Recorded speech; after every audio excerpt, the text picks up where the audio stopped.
This is Volusia Today, a public information radio program brought to you by the County of Volusia.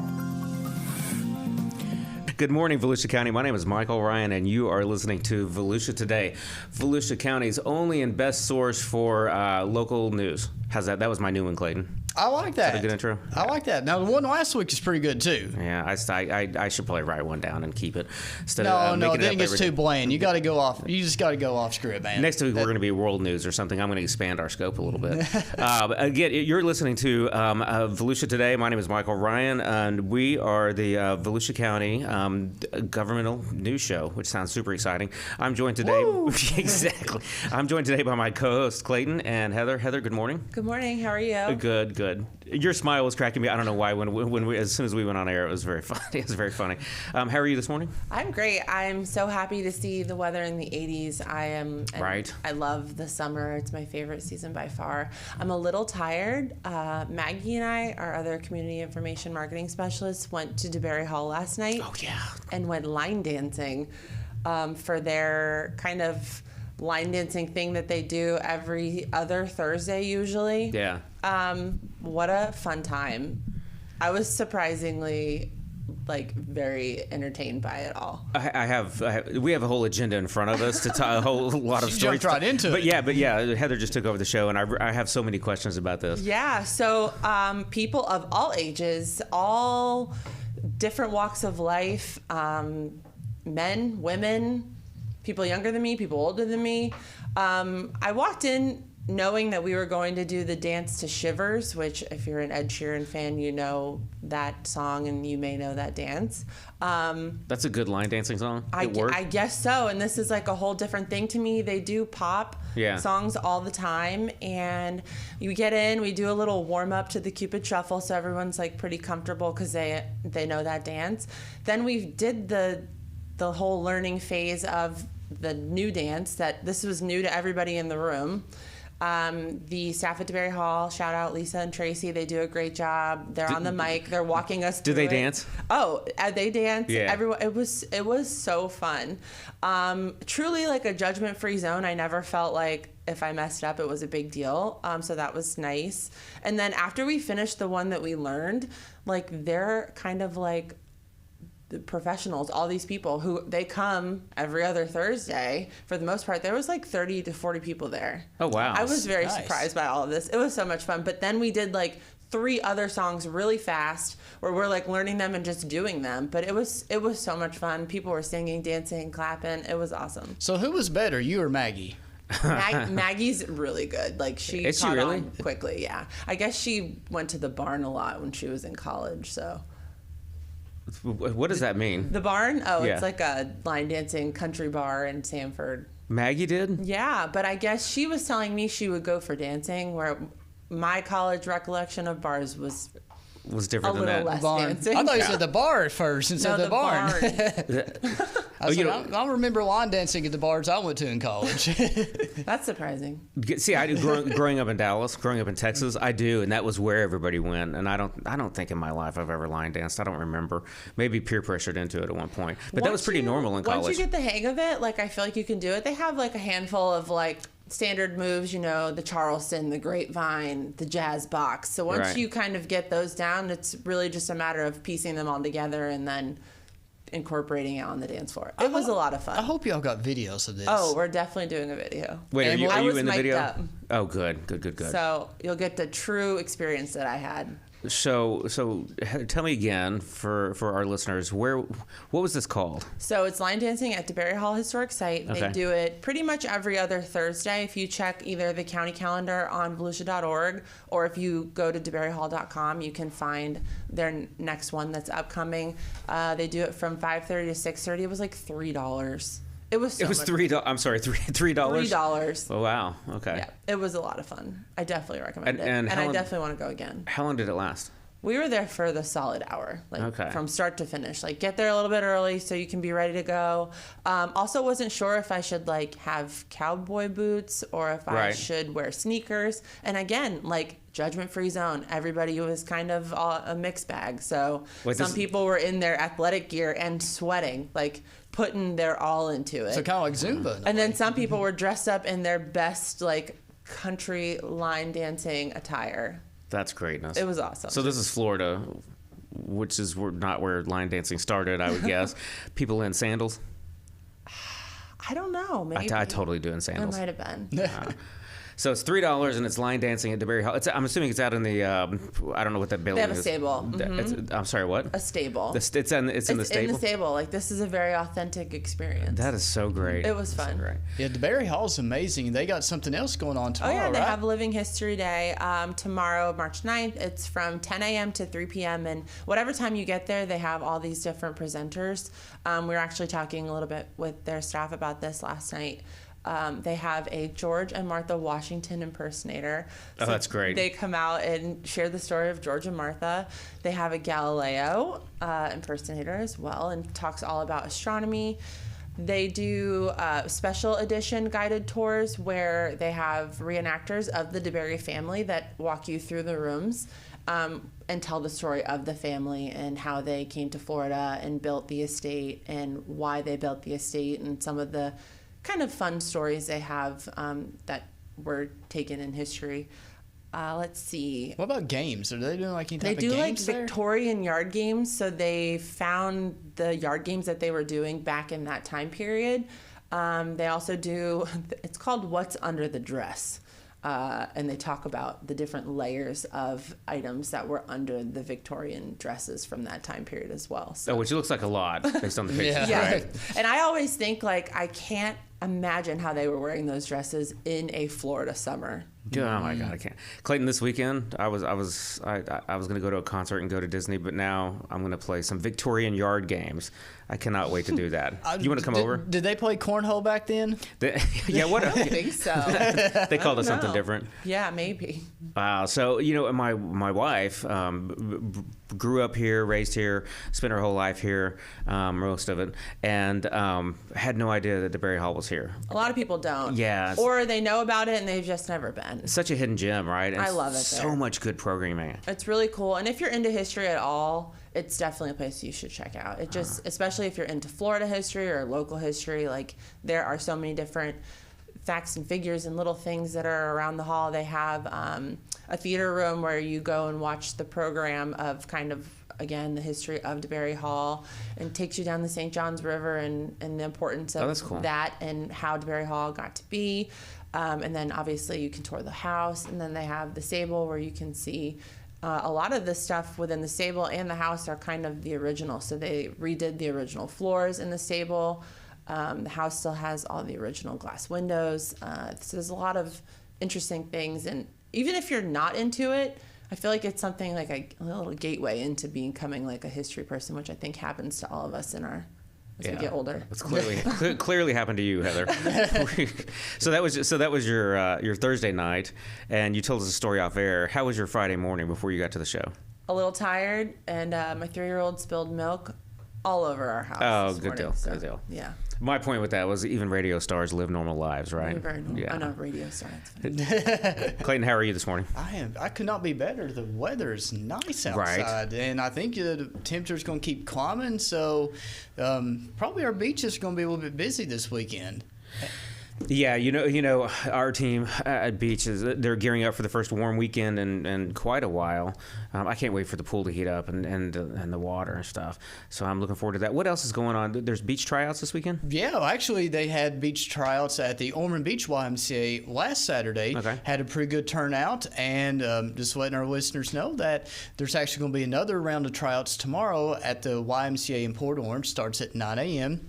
Again, anybody out there who's interested in becoming a lifeguard, being a part, again, I've said this I don't know how many times, the 2023 Beach Patrol of the Year in the state of Florida. Distinguished honor. They are an amazing group of people. And, again, that we actually increased the pay this year. We increased it by $2 per hour.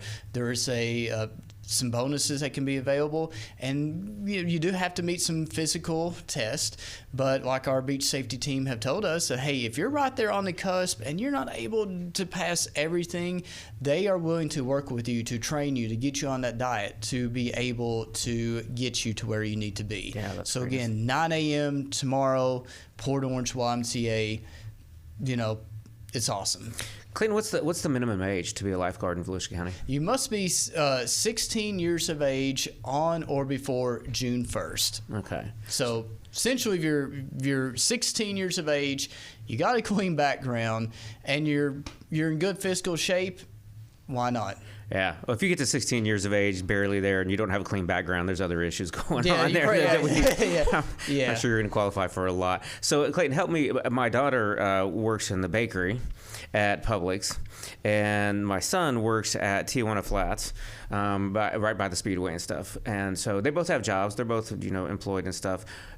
Help me understand why they should quit those jobs and go be a lifeguard. Why is it better? Well, one thing I'd say is the weather. I mean, you're going to be outside getting some vitamin D. Some people, they enjoy the tanning. They say you get a nice tan. But also, it's kind of a way to build a career. Yes. Like I said, some of our lifeguards, we actually have to do full time. They actually started as a summer lifeguard. They thought they were going to do something for a summer, while they're home for college or even on their summer break high school. They started doing that. They started learning the ropes of what a wonderful agency it is, the numerous benefits for working for the county. And, they decided to turn that to a career. And you kind of get your foot into government. And plus, working for, the beach safety division for the county of Volusia, even if your career aspirations aren't to be a full-time lifeguard, I would say the resume and the cover letter, working a lifeguard for a county government, will hold a little bit more credentials than what you're just saying. Yeah. That would be my spiel. I was just going to say it's probably not boring. It's probably not. No, okay. She wins. She wins. If I'm talking to a 17-year-old kid, I got to choose between slinging burritos at Tijuana Flats or hanging out at the beach all day. I mean, come on. Clayton, it's a no-brainer. I took the more government. He's like a dad. It's really great for your career and your resume. Clayton answered my question in 3,700 words, and you answered it in 4. It's probably not boring. If you see our press releases, I write a little bit more than Heather. Well, I tell you what, just like this, being a lifeguard, hopefully this show is probably not boring. We're going to give you a minute to take a break and think about that, and hopefully you'll join us again. Subscribe to the Volusia County YouTube channel. And hit the bell icon to know what's happening in your hometown. There are so many great places to explore. And things to learn. With over 1,000 videos available right now, the channel offers something for everyone. Let's go! Did you know we have countless features showcasing history, nature, wildlife, and recreation? Subscribe and hit the bell icon. Or that we live stream important county meetings and workshops where leaders make decisions that can impact our everyday lives. Did you subscribe yet? Or that we record our weekly radio show, Volusia Today, where we interview staff from the different divisions and departments across our great county, and they discuss the nitty-gritty of their field and expertise. Go ahead, subscribe. But that's not it. There's more. Subscribe and hit the bell icon and fully explore. Score!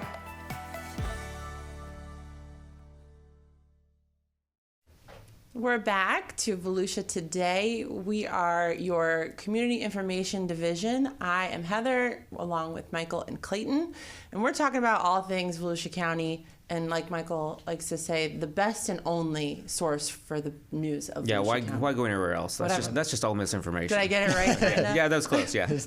So the month of March, obviously we have Bike Week here in Volusia County, but there's another thing that's semi-related, and that's Florida Bicycle Month.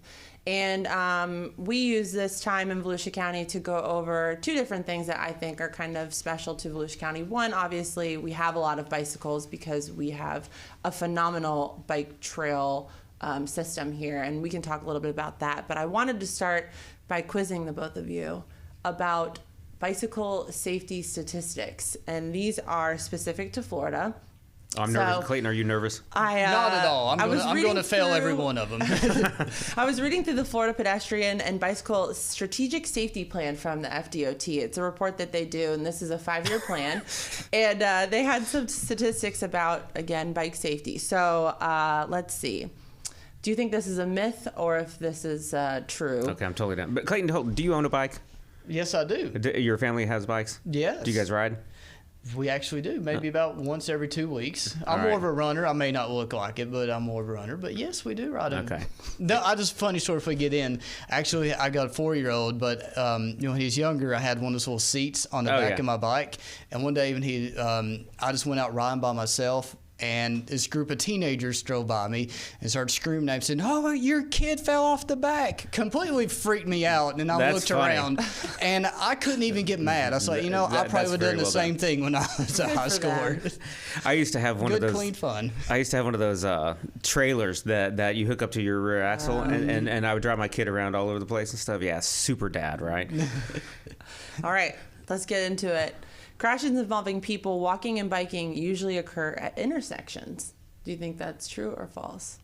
I'm going with true, Clayton. I'm going to go with false. So Clayton's right. Most pedestrian crashes occur away from the intersections. That's for pedestrians. So I guess maybe we're half right. Nearly half of the bicycle crashes are at intersections, so it's kind of like 50-50. So I'll give it to Clayton, though. Pedestrians, 26% are at intersections, while the other 74 are on roadways, and bicyclists, again, like 50-50. All right, seasonal tourists are responsible for most of Florida crashes. Oh, I'm going with no. No, I'm agreeing with Michael on that. You're right. That is not true. They do tend to increase during the winter months. 95% of bicyclists, pedestrians, and drivers in fatal or serious accidents that they are residing in Florida. So we are hurting our own people by not paying attention. So want to make sure that we're obviously, as drivers, not being distracted. And then as pedestrians and bicyclists, following crosswalks and staying in bike lanes and things like that. Furthermore, a lot of these, 83%, are happening right in your own community. So maybe just that comfort factor where you're very comfortable with your roads and you're kind of just going through the motions. Yep. Another reminder to just really be aware while we're driving. All right, next one. Florida's aging population is responsible for the state's high crash rate. I'm going with no on that one, too. I will agree with Michael.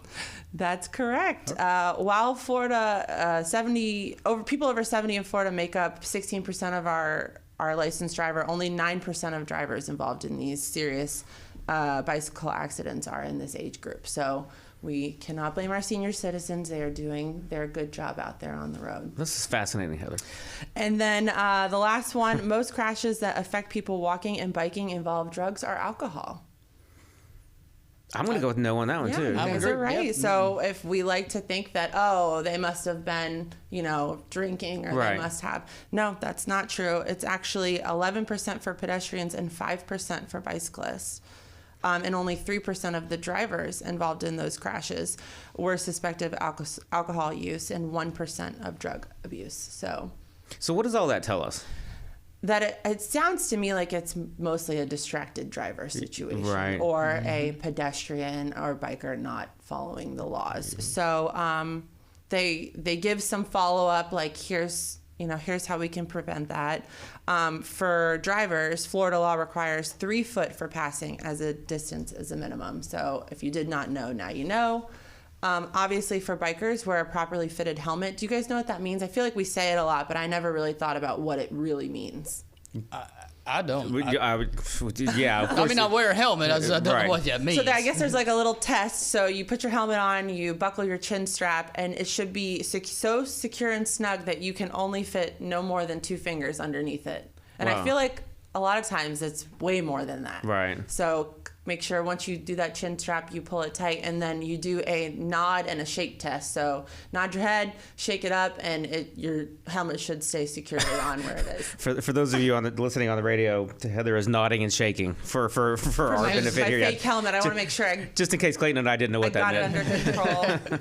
And then for drivers, again, treat the bike lane like any other traffic lane.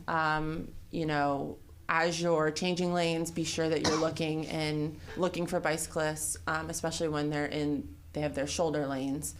And when you're taking turns, I know our Sheriff Chitwood did a PSA on that specific instance when you're taking a right-hand turn, to really just check that side of you. And then for bicyclists, use your hand signals. If you're out at night, have something reflective or lit, and that also helps, hopefully these accidents occurring at a much less rate. Nice. Well, thank you very much for sharing, Heather. Yeah. So March is, wait, help me out so I get it right. It's Florida Bicycle Month. Florida Bicycle Month.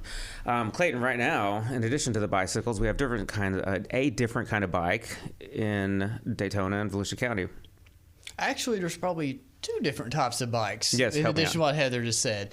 Well, for our listeners, we talked about last week that AMA Arena Cross, they were at the Ocean Center last Friday. Yeah. But, hey, everybody, they're actually coming back. They're actually going to be at the Ocean Center again tonight and tomorrow night. So, again, you want to see some cool jumps, some racing, good family atmosphere. Bring the kids out. You got 2 more opportunities, tonight and tomorrow. So go to Ticketmaster.com, find those tickets, and maybe if you just want to do a spur-of-the-moment thing, you can actually get those tickets at the box office. Lots of big things happening at the Ocean Center right now. It's also Bike Week still in Daytona. We talked about it. It started last weekend, so we want to make sure everybody's keeping an eye out for the bikes. I think probably everybody knows at this point because all the bikes have been in town for several days. But it's going to go through. It goes through Sunday, right? Yes. Mm-hmm. So still a very busy community with the bikes. Keep an eye out for that. Clayton, I want to go back to the Ocean Center for a second. They just had a huge announcement for a coup for a comedy concert that they landed. Do you know who that is? The Machine. No, you do know. I'm sorry, who? Tell me again. The Machine. And who's the Machine for Heather? She doesn't know. No, I do. Who is it? Bert Kreischer. Ah. And he's on his 3rd annual Fully Loaded Comedy Festival. And as soon as I saw the news, I sent the press release to my husband, and I'm like, Happy Father's Day. We're going. Yeah. This is awesome. That's funny because I sent it to my wife and said, Happy Father's Day, I want to go. Oh, that's good. Yeah. So I don't know. She's not real good at hints. Yeah. So we'll see. But if the listeners don't know who he is, definitely head over to your Netflix account or your borrowed Netflix account from one of your family members. Thanks, Mom. Let's be honest. And go watch some of his stand-up. Hilarious. And locally, if you're like a Tom and Dan fan, I feel like it's kind of similar to that. So, Do you know how he became famous? It's No. a great story. Do you know, Clayton? I do. I know he did that stand-up bit. Yeah, but before that, there's a national publication, magazine, whose name shall go unidentified, who named him I forget the title, but it was like the greatest college party animal ever. And like they went out and did this research, and somehow they landed on him. And in that year, some 90s or something, he was named that. And out of that, he built an entire career out of that. That's awesome. Yeah, it's pretty cool, right? And he's turned that whole I was a party animal in college into into a career, and now he's a dad, and so the evolution of that, so he has an unlimited amount of content, I would think. And I don't know if you've looked at the bill, but that it's a whole comedy festival, and I read a little bit about this. He said he wanted to basically replicate Lollapalooza in the comedy world, which is a great concept, right? So if you go back and look at that bill, it's not just him. It's I think it's David Hell. There's a handful of like other really David Spade is on there, a couple of other really famous good comedians. So it's going to be a good night, great way to spend Father's Day in Volusia County. So, Clayton, what else is going on? A couple minutes left. What do you want to leave us with? Well, kind of just piggyback on some of the safety things that Heather's talking about is I just want to make sure that our residents know about a wonderful service that the Emergency Medical Administration offers, that if you have an AED on your property, which is, the technical term slipping me, but it's one of the devices that uses shock if somebody's in cardiac arrest. If you have one of those AED machines or devices on your property, please contact the county, the Emergency Medical Administration. Let them know that you have a device there and where it's located, because what our staff do, they actually relay that information to emergency medical dispatchers. Oh, that's great. So, for example, if you own a business and you call and you tell them where that device is on your property, they will relay that information. And then, heaven forbid, somebody goes into cardiac arrest on your property at your business. Then a 911 caller says, hey, I'm here. I've got a gentleman who is not responding. The dispatcher say, I have on record that there is an AED device on the 2nd floor next to the men's restroom. Please go grab that, and I will walk you through how to use that. So it's a wonderful service they offer. Again, it could save a life. So just please, if you do have an AED device, it's not required by law, nothing like that. We'll make sure people are aware, but it's just a complimentary service that the county offers, and we really encourage people to take advantage of that. Clint, tell me again, who do I register that with? That is the Emergency Medical Administration Division. Actually, you could contact Mark Wolcott. He's their director. It's his M. Wolcott, MWOLCOTT at volusia.org. So you could shoot him an email. He'd be more than happy to call you, or you could get online at volusia.org, find that division, and you can find his phone number. All right. If you're a Volusia County business, do the right thing and register your AED. We'll be right back with some closing comments from Heather. Looking to earn income and serve your community? Yes. Votran is now hiring and has a variety of career opportunities.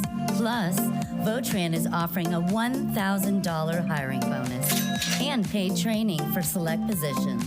For a full list of job openings and to apply online, visit Votran.org.